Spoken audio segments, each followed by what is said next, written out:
Et avant même l'entame des débats, le gouvernement a dû lâcher du lest pour espérer obtenir une majorité des voix autour de sa réforme des retraites. Dernier exemple en date, la possibilité pour les personnes qui ont commencé à travailler entre 20 et 21 ans de bénéficier du dispositif carrière longue. On va en parler avec les invités d'Europe Midi, avec vous dans un instant. Alors ça, c'était pour plaire à un maximum de députés les Républicains, pour qu'ils votent la réforme.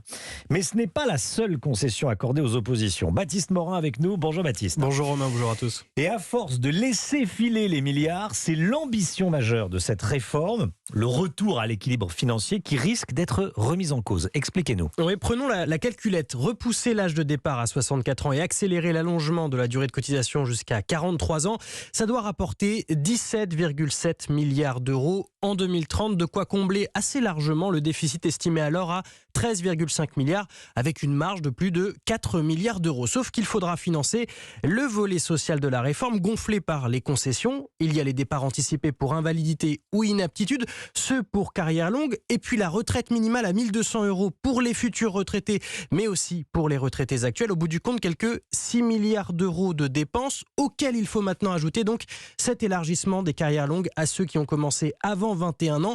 1 milliard d'euros environ de plus. Résultat, la réforme coûterait en l'état environ 1,5 milliard d'euros, elle coûterait de l'argent public. Alors l'exécutif multiplie les pistes de financement, augmenter les cotisations vieillesse des employeurs, celles des collectivités locales et des hôpitaux, ou encore celles des employeurs, mais cette fois-ci, sur les ruptures conventionnelles. Le problème, c'est qu'on parle là de pistes de microfinancement, surtout que tout ça repose sur l'hypothèse d'un chômage à 4,5%. S'il reste à 7,5% comme aujourd'hui, alors le déficit de notre système se creuserait de plus de 6 milliards d'euros. Baptiste, si je vous suis, à ce jour, la réforme coûte de l'argent ? Coûte, oui. 1,5 milliard d'euros environ, en attendant les pistes de financement qui sont débattues à l'Assemblée nationale.